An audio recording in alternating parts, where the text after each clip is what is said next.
कि कोई नादान कहता है, कोई शैतान कहता है, कि कोई नादान कहता है, कोई शैतान कहता है।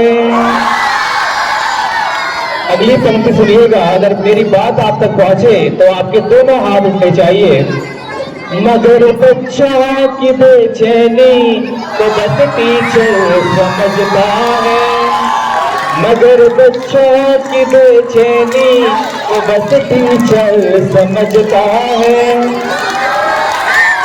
कि कोई नादान कहता है, कोई मासूम कहता है, मगर बच्चों की बेचैनी को बस टीचर समझता है। मैं आपसे दूर कैसे हूँ, आप मुझसे दूर कैसे हो। एक टीचर बच्चों से कभी दूर हो नहीं सकता है। अगर टीचर दूर हुआ तो पढ़ाई का मतलब फिर पढ़ाई नहीं है। तो उसी को पंक्तिबद्ध करने का प्रयास मेरे द्वारा किया गया है।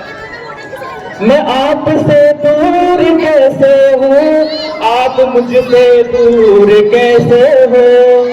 मैं हिंदी को पढ़ाता हूँ, आप हिंदी को समझते हो। मैं हिंदी को पढ़ाता हूँ, आप हिंदी को समझते हो।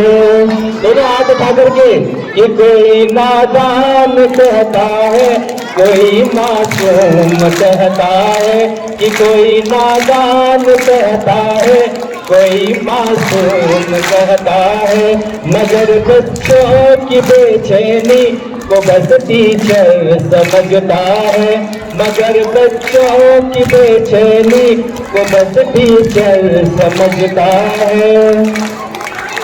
अगली पंक्तियों में सुनिएगा, किस तरह से इस स्कूल लाइफ में हंसना भी जरूरी है, खेलना भी जरूरी है, गाना भी जरूरी है, और सबसे अधिक जरूरी है पढ़ाई करना।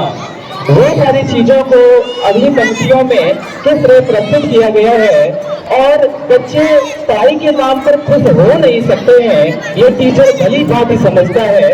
उसी को पंक्तिबद्ध किया गया है। पढ़ाई एक एहसासों की पावन सी कहानी है, पढ़ाई एक एहसासों की पावन सी कहानी है।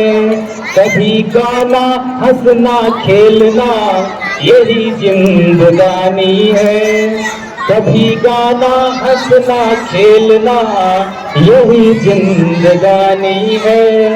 अगली पंक्ति आप तक पहुंचे तो आपके दोनों हाथ फिर से खड़े हो जाने चाहिए। कभी पढ़ना लिखना खेलना कितना जरूरी है, बच्चे पढ़ने के नाम पर खुश हो नहीं सकते, बच्चे पढ़ने के नाम पर खुश हो नहीं सकते। पर टीचर पढ़ाए बिना रह भी नहीं सकते, पर टीचर पढ़ाए बिना रह भी नहीं सकते। कि कोई नादान कहता है, आप भी गा सकते हो, कि कोई नादान कहता है, कोई शैतान कहता है, मगर बच्चों की बेचैनी को बस टीचर समझता है। क्लास में किस तरह से बच्चे कभी हल्ला करते हैं टीचर के समझाने के बाद भी। आजकल के बच्चे हैं